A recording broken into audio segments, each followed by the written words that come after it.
Representative Cruz, on your bill. Mr. Chairman, members of the committee, young people is what we're talking about right here. This bill is about providing opportunity for young people to work, and that opportunity has been basically blockaded by a good intentioned policy we have, law we have, but it's had the unintended effects we've often referred to. Let me read you just real quick from a DECA teacher in Bossier Parish. It says, I'm the DECA teacher, that's Distributive Education Clubs of America, and they get people employed, basically. It says, I'm the DECA teacher at Bossier High and place seniors in the work community for work experience and high school credit toward graduation. I can tell you that 17-year-olds are having a terrible time getting jobs due to the constraints of the mandatory 5-hour break rule. 16-year-olds are even more restrictive on what they require, and almost no one will hire them now at 16. The reason for this is most service industry jobs, and I'll talk about restaurants here probably more than anything, but that's the biggest opportunity for young people to work. But unfortunately, when an employer has a 6-hour shift and they have a child, a young minor that can only work 5 hours before a break, they're kind of forced to hire 2 people. And I'll tell you what can kind of happen. Say they hire this person 5 hours in, they're like, you know what? It's time for you to take a break. It's been 5 hours, and 2 school buses roll up with a baseball team. Now they're short-staffed. They can't serve them properly. The restaurant gets a bad reputation or whatever. So we've heard Taco Bell owners and whatnot in that area don't hire any minors just as a practice because they can't afford to pay for the infractions, which I think are $500 for each infraction, and then or hire an extra workers. So they just don't hire any at all, and that's a real problem. We want our young people to get out there and work. So I'm looking to increase those hours, and Mr. Harris here from the Louisiana Restaurant Association can address some more questions about that and how the industry operates. But I'm really just looking to open the doors. I do want to remind you that break period is unpaid, and when you're a teenager and being forced to go 30 minutes without pay, and you could work another 30 minutes, they want to pay. They need to pay. I know my son called me last night because he didn't have any gas in his Jeep. So I said, well, you got friends. So, I mean, this is something they want to do. They want to go out there. They want to work.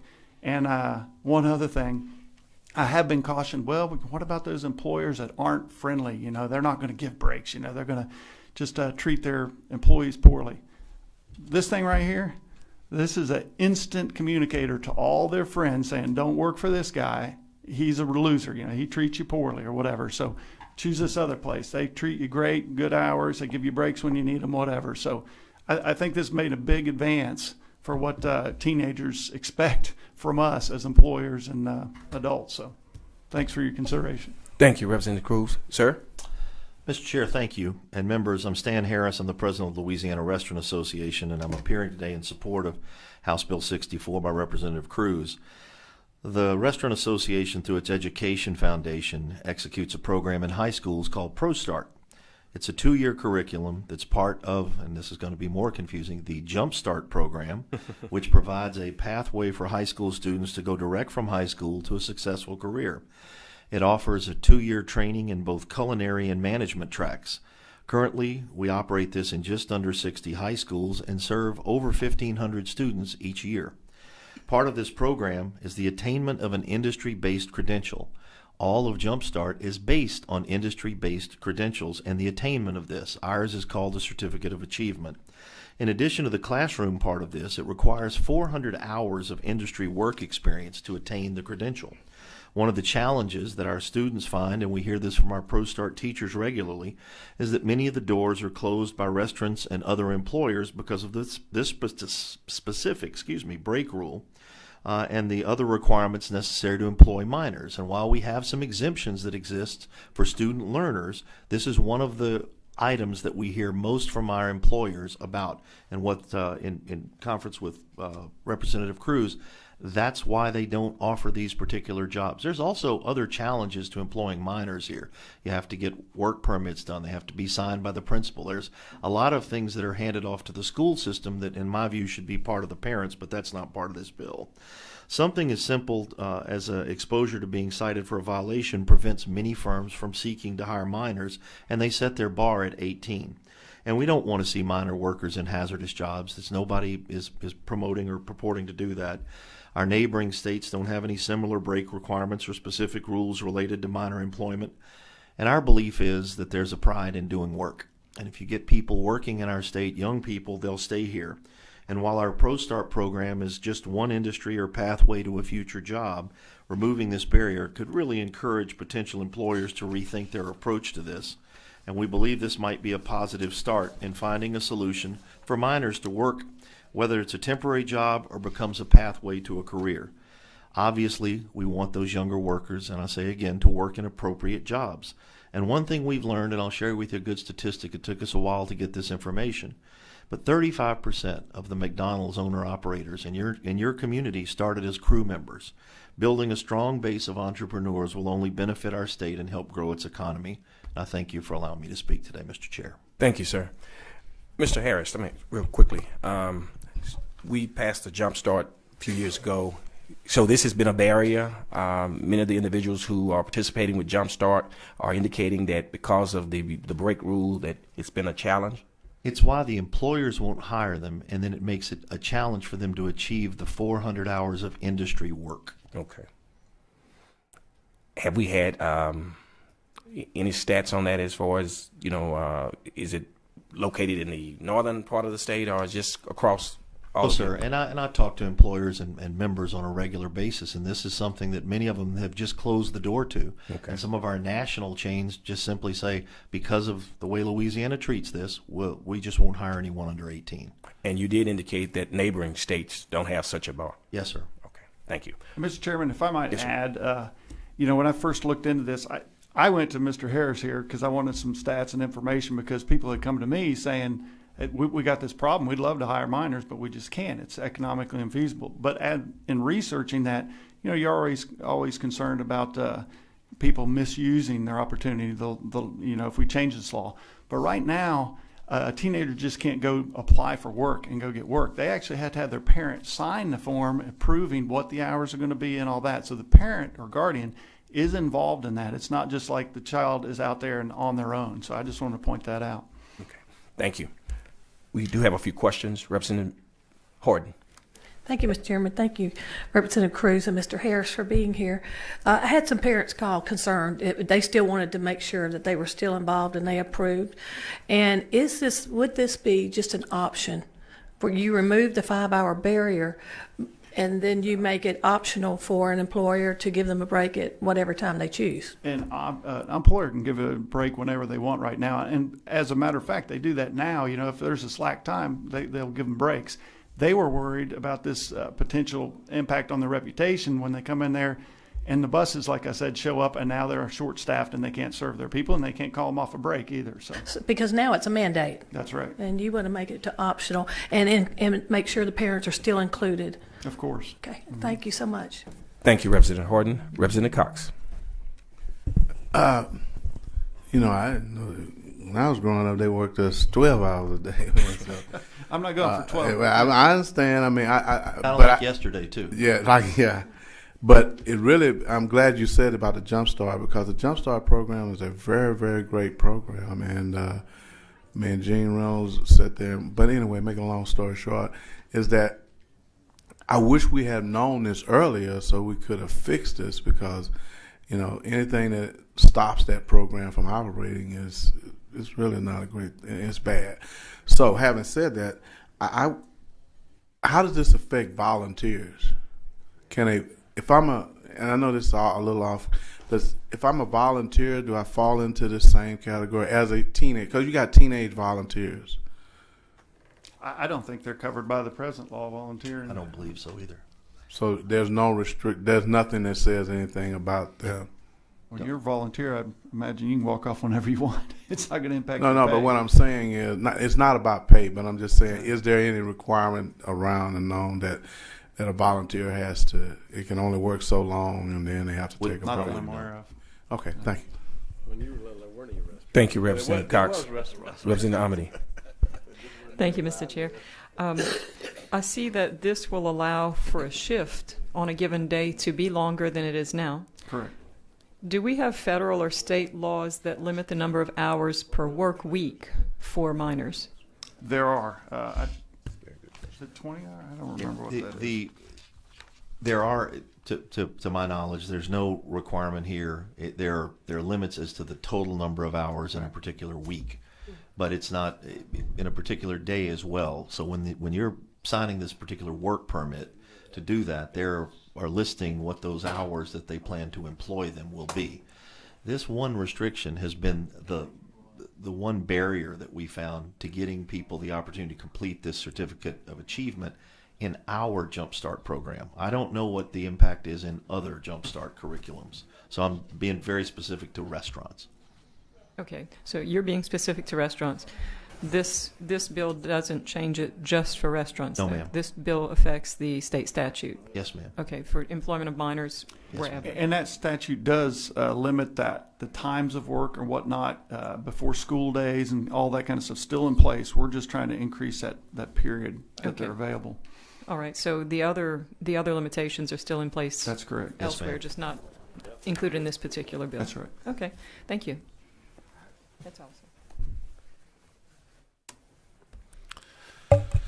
Thank you, Ed. The board's clear. We have no more questions. We have another green cord support from Jessica Storms, but would not wish to speak. We have some red cords here. Julie Cherry, President, would like to speak.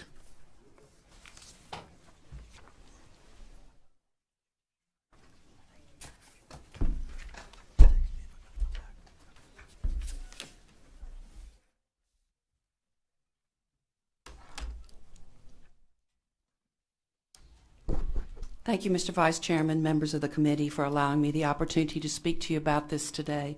I'm Julie Cherry with the Louisiana AFL-CIO, and as all you know, that means that I'm an advocate for working people. I'd also like to inform you that I'm a past member of the Workforce Investment Council, a former educator, a proponent of occupational and distributive education and opportunities for career pathways for our students. In spite of all that, I am not in favor of this bill, and I would urge you not to send it out of this committee. The advocacy work that we do and that we have done for many years benefits all workers, not just those who are among our membership.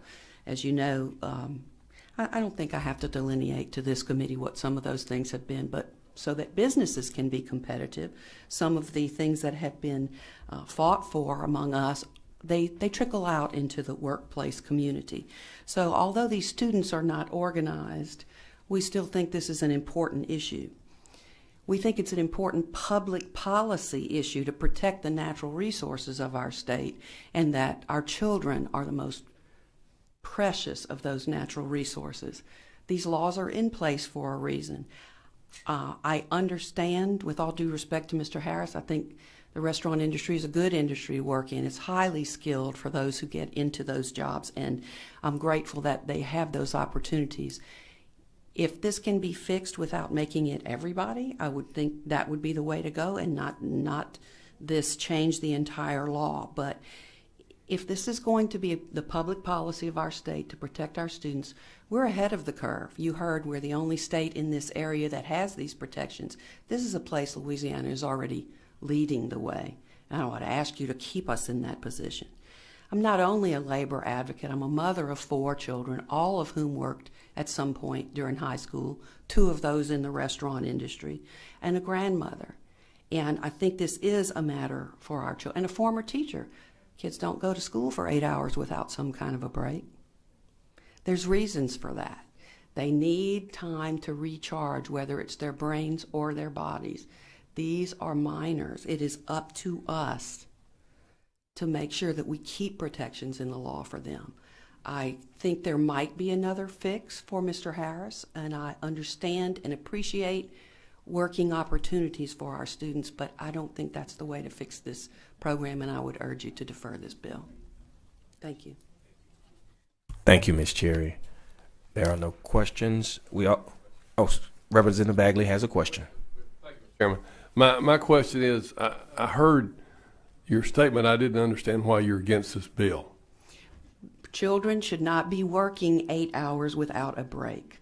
And this will allow that to Well, happen. I thought that Permissive, I understand. Representative Cruz made that point that during the course, and we all worked, or at least I did. I worked on a dairy. We didn't get any breaks. That's a 24/7, 365. Exactly. Yeah. But I don't, in a restaurant business, and I'm assuming that primarily that's where you're talking about in Shreveport, or that sort of business, there are always breaks in there, all the downtime. So I'm not sure why you would be opposed to that. I didn't hear anything that in testimony, and Mr. Harris, who represents the Restaurant Association, which is just one part of this. Right. You have said there are always breaks. This will allow there not to be. It will allow there not to be. And if it is convenient for an employer not to offer that, it can happen. Right. Okay. Thank you, Mr. Chairman. Thank you, ma'am. Thank you, Representative Bagley. Thank you. We also have in opposition and would like to speak Susan East Nelson, if you would come. And while Ms. Nelson is coming, we also have Jan Muller. Will provide information if requested. Also in opposition, Ed Parker. In opposition will not like to speak. Matt Lauterbach, present, would not like to speak. Louis Rainey would not like to speak, but in opposition. And Devontae Lewis, Louisiana Budget Project, would not like to speak, but in opposition. Okay. Welcome, ma'am. Thank you, sir. Susan East Nelson, I'm the Executive Director for the Louisiana Partnership for Children and Families. I just want to capitalize on a couple of things that the author of this bill said. He said it's going to open the doors, and that's exactly what it's going to do. It's going to open the doors to allow more businesses to have children work for long hours without breaks. And he said the word children, and this is what we're talking about here. We're talking about children. There have been numerous studies that say standing for 5 hours a day contributes to a significant and prolonged lower limb muscle fatigue, and it can raise one's long-term back pain and musculoskeletal. These are children we're talking about, and in the restaurant industry, I'm pretty sure all you do is stand. So we're talking about 5 hours where children are going to be forced to stand and do this work without a break.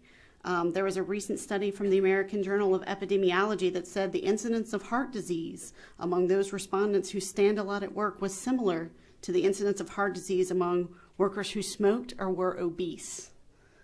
And these are children. They have their whole lives ahead of them to work jobs where they stand for 8 hours. Perhaps we should protect the time that they are still children and make sure that employers do not allow them to work for more than 5 hours without a break. I understand that there's issues with the Top Start program. I just spoke with Secretary Ava Dejois, and she said they're willing to work with folks in that program to ensure that students can get their hours. So that's really not an issue for those students. I just think that this is a big door that's going to be opened, and it's going to severely put at risk the health and well-being of our children. Thank you. Thank you so much, Ms. Nelson. There are no questions. Representative Cruz?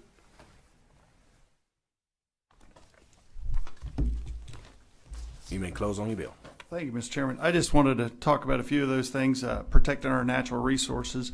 One of our natural resources is our people, and if our people don't get work experience, we're going to have a rough time ahead. We know that. So I'm actually looking to open the doors. I got 2 teenagers myself. My wife's a teacher. We understand what people that age go through, and this is in no way meant to be a pain to them or hurt them or harm them. Talk about Louisiana leading the way. Well, there's states around us that do not have these restrictions, and they're doing just fine. So I don't see why I'm not hearing anything in the news about any bad behavior on the part of employers there. So I don't think that's going to hurt us here. And I tell you, I think we discredit employers to think the minors are going to be forced to work or stand for 8 hours. That's not the idea of this at all. It's completely permissive. They can give breaks whenever they want. It's just that they're going to be able to in those times when they're surprised by the big groups of people coming in or whatever, that they're going to have a ready and willing workforce to be able to handle those situations. So my main point is here, I just want to open the doors, of course, to children. If you want to call them children, they are below 21, but they're minors, they're teenagers, they want to work, they want to make money, and unfortunately in some cases they need to make money. So This is going to allow the employers to know I can hire these people and I can have a good, successful a business operating when it needs to, at the capacity it needs to, and not just completely eliminate a class of citizens because of the restrictions involved and the fines that are in place in case that 5-hour rule is broken. So I appreciate your passage of this so we can get those people that want to work back out there. Thank you, Representative Cruz. You've just closed. We do have 2 other individuals. They wanted to speak, but you've already closed. But I will read their opposition into the record. Ms. Sametta Brown and Ms. Alexina Medley, who are in opposition to this piece of legislation. And also, just before we entertain a motion or what have you, we do have the links present here today. And we'd like to recognize them, and I know they're having a few queries back there with Mr. Representative James, but because he'd already closed, then that's why we proceeded accordingly. I didn't know that you had opposition. I wish I'd known beforehand before he started, and I would have given you an opportunity to speak. Okay. Thank you all for coming. Links is an international organization to do so many great things in our communities. This time the chair will entertain a motion. Representative Miguez has moved that we move favorable on HB 64. Is there any opposition? There being none, HB 64 will be reported favorably. Thank you, members. Thank you.